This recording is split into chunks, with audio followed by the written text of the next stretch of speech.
खुशियाँ मनाओ, कमली वाला आ गया। मोमिनों खुशियाँ मनाओ, कमली वाला आ गया। मोमिनों खुशियाँ मनाओ, कमली वाला आ गया। रब्बे सल्लिम गुनगुनाओ, रब्बे सल्लिम गुनगुनाओ, कमली वाला आ गया। मोमिनों खुशियाँ मनाओ, कमली वाला आ गया। कमली वाला आ गया जी, कमली वाला आ गया। मोमिनों खुशियाँ मनाओ, कमली वाला आ गया। चेहरे वल फजर से और गे सुए वल्लैल से। चेहरे वल फजर से और गे सुए वल्लैल से। दिल को आईना बनाओ, दिल को आईना बनाओ, कमली वाला आ गया। मोमिनों खुशियाँ मनाओ, कमली वाला आ गया। कमली वाला आ गया जी, कमली वाला आ गया। मोमिनों खुशियाँ मनाओ, कमली वाला आ गया। झुक गया सजदे में बैतुल्लाह भी ताजीम को। झुक गया सजदे में बैतुल्लाह भी ताजीम को। अब दिए दिल के जलाओ, अब दिए दिल के जलाओ, कमली वाला आ गया। मोमिनों खुशियाँ मनाओ, कमली वाला आ गया। कमली वाला आ गया जी, कमली वाला आ गया। मोमिनों खुशियाँ मनाओ, कमली वाला आ गया। गोद में लेकर हलीमा सादिया ने यूं कहा। गोद में लेकर हलीमा सादिया ने यूं कहा। अजमतों के गीत गाओ, अजमतों के गीत गाओ, कमली वाला आ गया। मोमिनों खुशियाँ मनाओ, कमली वाला आ गया।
मेरा कागल पीर कमाल आया मैनू देव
कह दो सोना पीर, सोना पीर। मां बच्चे जो हैं वो उनको पीछे कर दें, मेहरबानी।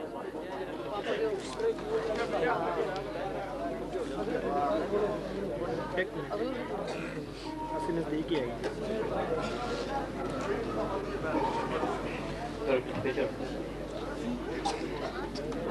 ये हमने दगा आ जाने का तो क्लास बंद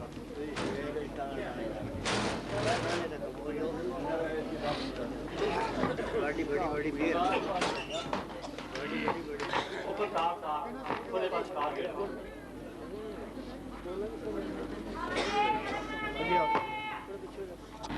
बिस्मिल्लाहिर्रहमानिर्रहीम।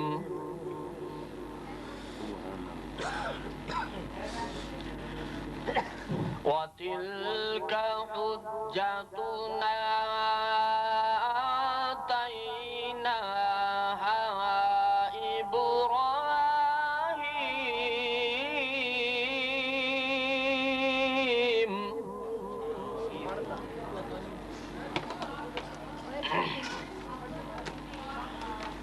وتلك حجتنا آتيناها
وهديناهم إلى صراط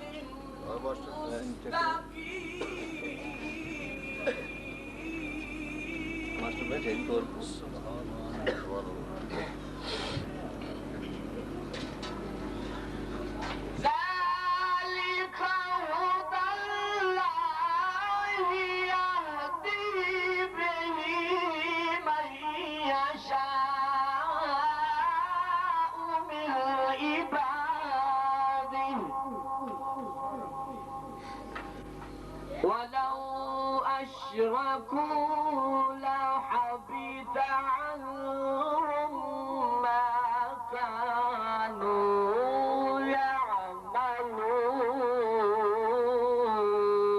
يعملون آمنت بالله صدق الله العظيم परवरदिगार आलम जल्ला जलालहू का कि जिसने अपना नूर बजरिया अंबिया औलिया अहले दुनिया पर ज़ाहिर फरमाया। मरहबा इन चश्महाए बसीरत को जिन्होंने इसका मुजाहरा करके कुल आलम पर इसका प्रचार किया। सदाफरी इस ज़ी वफा हस्ती को जिसने हम जैसे लाखों साइलों को नकीबी रंग में रंग फरमाया। मोहतरमो मुकर्रम सामीन, आज हम जश्न नकीबी मना रहे हैं। गो सरकार की हस्ती किसी तारफ की मोहताज नहीं, लेकिन अपनी आकबत के लिए आपकी वलादत बासादत के बारे में अर्ज कर रहा हूँ। सैयदना जलालुद्दीन अलहाज ख्वाजा खाजगान हजरत फकीर सूफी मोहम्मद नकीबुल्लाह शाह इमामुल औलिया इमामुल असफिया सुल्तानुल आरिफीन सिराज सालिकीन अताए रसूल हिंदुल वली तबीब मर्द रूहानी हबीब ज़ात सुबहानी 5 जनवरी बरोज सोमवार। कितना मुबारक दिन है कि आज 5 जनवरी और दिन भी सोमवार है। 1895 ईस्वी में जिला हजारा तहसील मानतेहरा के गांव बटल शरीफ में जलवा अफरोज हुए। देह में परवरिश पाई, बाकायदा किसी मदरसा या स्कूल में तालीम हासिल नहीं फरमाई। बचपन में सरकार बकरियां चराते थे कि पहाड़ पर से एक पत्थर से पांव फिसला, सरकार गिरे। गायबाना आवाज गूंजी, कहो या गौसे आजम, या गौसे आजम। आपने पुकारा या गौसे आजम, या गौसे आजम। आपको कोई चोट ना आई। जवान होकर सरकार फौज में भर्ती हो गए। आवाज का सिलसिला जारी रहा। आप गौसे आजम के सज्जादा के बैत हुए।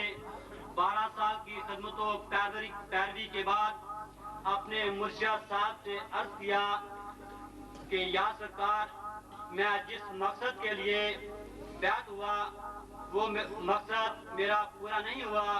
और फिर या गौसे आजम, या गौसे आजम की आवाज का वाक़या सुनाया। आपके मुर्शिद मुराकबा में गए। 1 घंटा के बाद आंखें खोली और फरमाया, नकीबुल्लाह, मेरे पास तुम्हारा फैज़ नहीं है। इस बार आप परेशानी की हालत में सरकार का ये आलम हुआ कि आपने कोई गैर मज़हब इख्तियार करने का फैसला कर लिया कि खुदाया, आया मुझे संभाला देने वाला कोई नहीं। इस परेशानी के आलम में सरकार सो गए।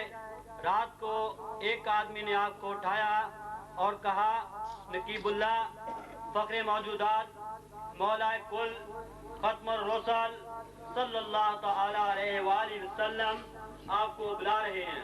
सरकार बारगाह रिसालत में हाजिर हुए तो हजूर अकेले तशरीफ फरमा है। कदम वसी की तो मौलाए कुल खत्म रसूल ने फरमाया, नकीबुल्लाह तुमने रब्बे जुल जलाल का बहुत बड़ा शिकवा किया है। आपने अर्ज किया, मेरे गले में या रसूलल्लाह बैत का पटा डालने वाला कोई नहीं। महबूब खुदा सल्लल्लाहु अलैहि वसल्लम की कचहरी में गौस, कुतुब, वली, अब्दाल तशरीफ लाने शुरू हो गया। नबी पाक अलैहिस्सलाम के बाएं तरफ सूफी फकीर मोहम्मद हसन शाह तशरीफ फरमा है। खातमुल मुरसलीन ने फरमाया, नकीबुल्लाह हसन शाह तुम्हारे मुर्शिद होंगे। मुअज्जिन की आवाज से आप बेदार हुए। मुर्शिद साहब की तलाश में सरकार 15 साल तक बड़ी बड़ी गद्दियों पर गए, लेकिन वो नूरानी चेहरा कहीं नजर न आया। आपकी तशनगी पूरी होने का वक्त करीब आ गया। आप कोयटा में पुलिस लाइन के करीब बेगर्ज पेटी गए तो मालूम हुआ कि हसन शाह अपने अकीदतमंदों के साथ खड़े हैं। शाम को फारूक होकर ख्वाजा हसन शाह की खिदमत में हाजिर हुए तो ख्वाजा साहब ने फरमाया, नकीबुल्लाह मैं अरसा 15 साल से तुम्हारा इंतजार कर रहा हूँ। आपने फरमाया कि मैं 15 साल से सरकार आपका मुतलाशी हूँ। आप हजरत ख्वाजा फकीर सूफी मोहम्मद हसन शाह के बैत हो गए। आप हमेशा मुर्शिद की कचहरी में अत्ताहियात की सूरत में बैठते, सारी रात जागते और नींद के गलबा से बचने के लिए सब मिर्च मुंह में रखते थे। ख्वाजा फकीर सूफी मोहम्मद हसन शाह ने आपको खिलाफत बख्शी और बैत करने की इजाजत मरहमत फरमाई। आपने फरमाया कि मैं पढ़ा लिखा नहीं और बैत करने से उज़्र किया, लेकिन मुर्शिद साहब ने फरमाया कि तुम जिस मुल्क में जाओगे वहाँ की बोली खुद ब खुद बोलोगे। और इस बात का इजहार सरकार ने मुख्तलिफ ममालिक के दौरे किए और तबलीग इस्लाम की, और जिस मुल्क में सरकार गया उसी मुल्क की बोली सरकार बोलते थे। आपके दादा मुर्शिद हमेशा आपको 3 प्यार देते, 2 रुखसारों पर और एक पेशानी मुबारक पर। आपके दादा मुर्शिद आपको मुसल्ला पर खड़ा करते और खुद मुक्तदी बनकर नमाज अदा फरमाते। आप सरकार ने 1951 में जनाब कर्नल हजरत ख्वाजा फकीर सूफी मोहम्मद अजमतुल्लाह शाह को सज्जादा नशीन मुकर्रर फरमाया और साथ ही नसीहत फरमाई कि मेरे बाद सज्जादा आपका वाली वारिस होगा और मेरे अकीदत मत इसकी अता करेंगे। सज्जादा साहब जिसको अहल समझेंगे खिलाफत अता फरमाएंगे और इनकी इजाजत के बगैर नकीबुल्लाह आस्ताना आलिया पर कोई काम ना होगा। 26 रमजानुल मुबारक बेवक्त 1:30 बजे रात 1995 ईस्वी में सरकार नकीबुल्लाह अपने माल के हकीकी से जा मिले। इस वक्त अलहाज ख्वाजा खातगान हजरत फकीर सूफी मोहम्मद नकीबुल्लाह शाह की उम्र मुबारक 104 माह थी। इसी के साथ मैं इजाज़त चाहता हूँ और इसके बाद नात हैं उनको टाइम दिया जाता है, लेकिन नात खां के खिदमत में मेरी बात है को 5 मिनट से ज्यादा वक्त ना लें, मेहरबानी होगी। जिक्र खुदा करे जिक्र मुस्तफा न करे, मेरे ध्यान में हो ऐसी ज़ुबान खुदा न करे। हुस्न अकीदत के फूल निछावर करने के लिए मैं दावत देता हूँ भाईजान मोहम्मद रफीक को। मोहम्मद रफीक।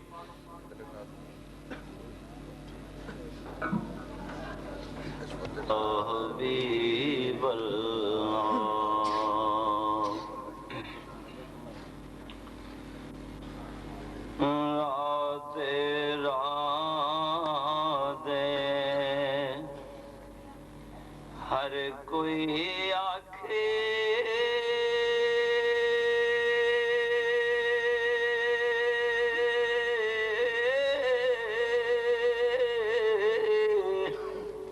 ते मैं भी आखां राह दे औ बिन मुर्शद तेनू राह नहीं लभना और रोल मरसे विच राह दे औ बिन मुर्शद तेनू राह नहीं लभना और रोल मरसे विच राह दे मुर्शद ते सार लवे मोहताजा ए रखवाला आन मेरे दा इसनू सबला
नहीं है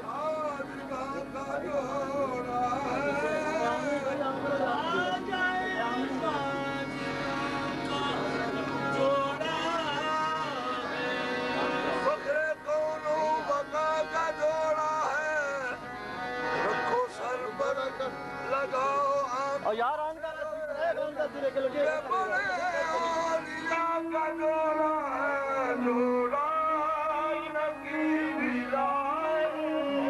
जोड़ा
Barang